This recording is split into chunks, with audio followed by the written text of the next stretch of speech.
Welcome to another edition of Pants Optional. It's Pop Cult HQ's Zoom interview segment where we interview creators of the comic book industry who are doing things during the coronavirus pandemic. Today, I'm excited. I'll be chatting with a California-based writer and artist in every form of the word. I mean, he works with numerous mediums, techniques. I definitely want to talk to you later about your high fire ceramics work.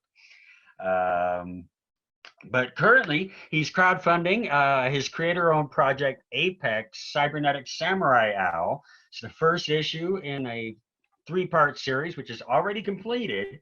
It's currently on Kickstarter. It's surpassed its target funding goal, and it's in its remaining days right now on Kickstarter. So help me welcome the mega talented Kenny Aitken. Kenny, welcome. Hi, I'm Kenny. Hey, Kenny. How's the weather there in Northern California? It's been wet actually for the last couple of days. It's a little overcast here right now. Still, I'm hoping it doesn't rain because I'm gonna go take a walk after this because I've been sitting down all day. I did another interview earlier today, so I'm like, oh, okay, get out of my chair. Sure. So glad to have you on here. I'm so excited for you that Apex is coming to life, and it's already been well received on Kickstarter. I was looking at the campaign, which I've already backed. I'm getting all three issues, man. I want to see your sketch. I'm looking forward to that. But it's being hailed as Mega Man meets Weapon X. So can you give us a rundown of Apex and the world you're building here? Yeah. So basically, it's set in the future of Japan. Basically, Weapon X meets Mega Man is kind of like where we went as far as kind of just trying to describe it. Mega Man and Wolverine are like my two favorite things like ever. Nice. So I was like, man, how cool would it be like to just make this like kind of not totally a mashup, but like this original like character that kind of has these abilities and things like kind of like the things that I like. So sure. Kind of a cool concept. I mean, you were around early on when I first started this thing. We talked about it early when it was just like a comic strip kind of thing. And this was shortly after Garrett had convinced me to make a full book. So I think I talked to you about this. It was before I had even finished the script. So it's been, it's been a lot of fun. But I mean, it's basically, Mega Man meets Weapon X. It's just, that's the best way to describe it. That's great. And in this series, or at least in this first issue, I saw that you're tackling the writing as well as the colors. And you're joined by illustrator Brian Bellondo and letterer Justin Birch on the project. Plus, Gary Gunn was tapped to be your editor, who's no stranger to Kickstarters, obviously.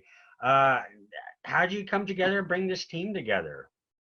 Oh man, it was hell. It wasn't that bad. So I was actually going to do the whole book by myself, and Garrett's like, "Don't do that," like, come on, man. I was surprised that you weren't doing illustrations because I know it's, but at the same time, sometimes wearing more than one hat on a project can be taxing. Tough. And I just I really had to swallow my pride on that one because I'm like, okay, I'm gonna play to my strengths here. I went to school to learn about coloring and color theory and stuff like that. So, and I really kind of let my drawing ability kind of fall behind all that. So after drawing about 9 pages by myself, I looked at it and I said, this is not to the quality that I want.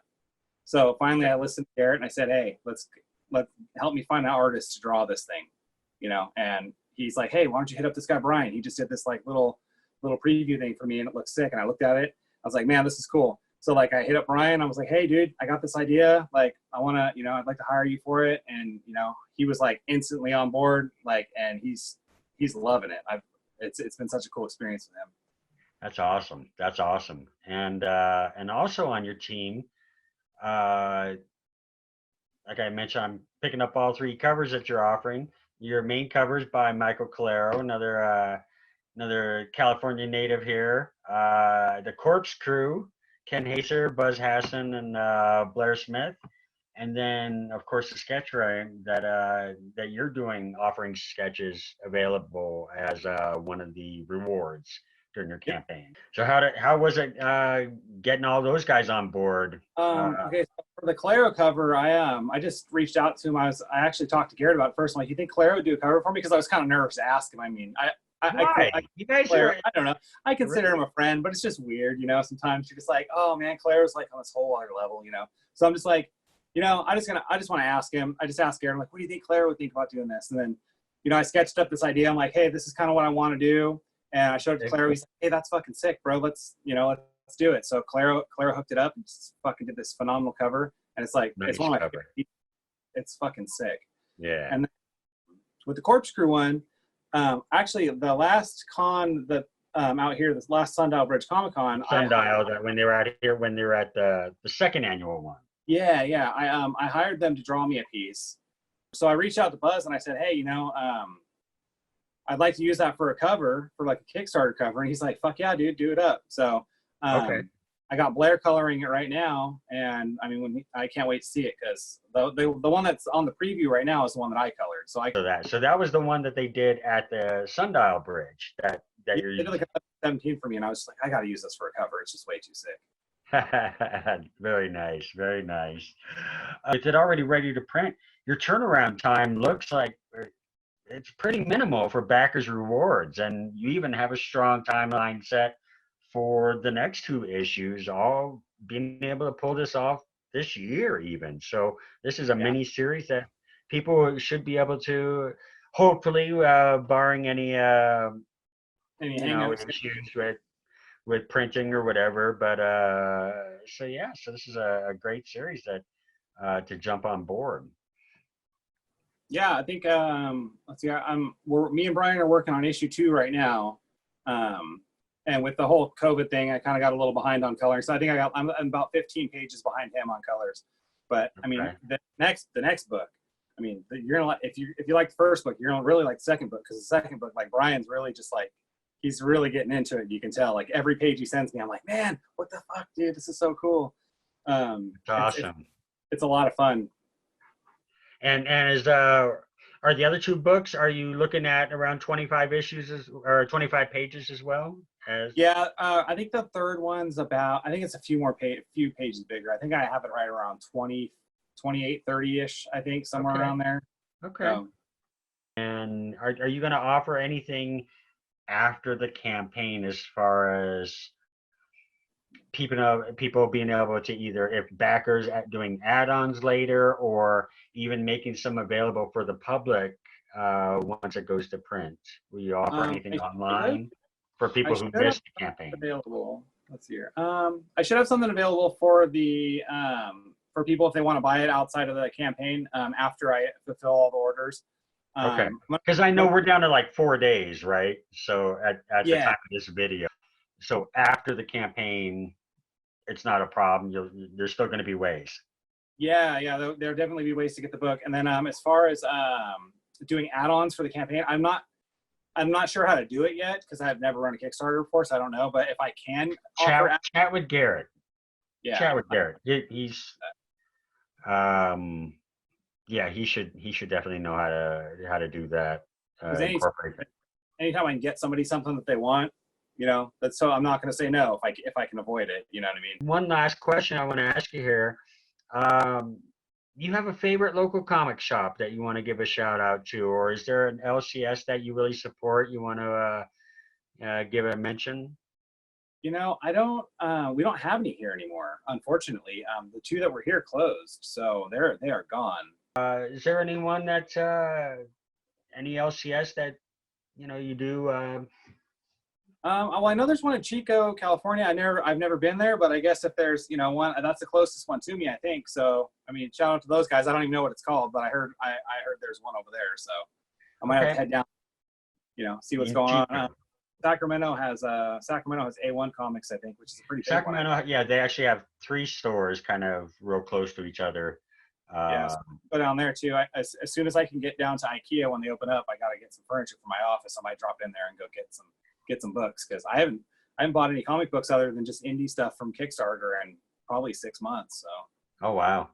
Yeah, Yeah. check with A1 Comics because I get text notifications from them, and they're always having sidewalk sales. They're doing a lot now with curbside pickup and online ordering. They're working out.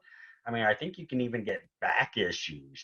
Yeah, so I'm curious how that works. I'd be real curious on that because my LCS is closed. Well, and the main reason I wanted to ask about LCS is one of the things that we're doing here with this pants optional interview is uh, not only do we want to do this to support you and what you're doing in this industry, uh, we understand and recognize the importance that comic shops have to creators, publishers, on the industry as a whole.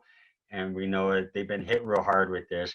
So for every interview that we do in this feature, uh, Popco HQ is going to donate $20 to a comic book store in your name to Oh wow. whoever we're interviewing in their name, just to I'll email them, explain everything that we're doing. Hey, we interviewed this creator, and he mentioned your name, and we want to make a donation. It's not a whole lot, but I expect to have a lot of these interviews, and I already have a number, so the bill's already racking up. But we're happy to do it, and it's a way that we can definitely support what you're doing and what these comic shops are doing for the industry. So, That's way uh, cool, dude. I like that.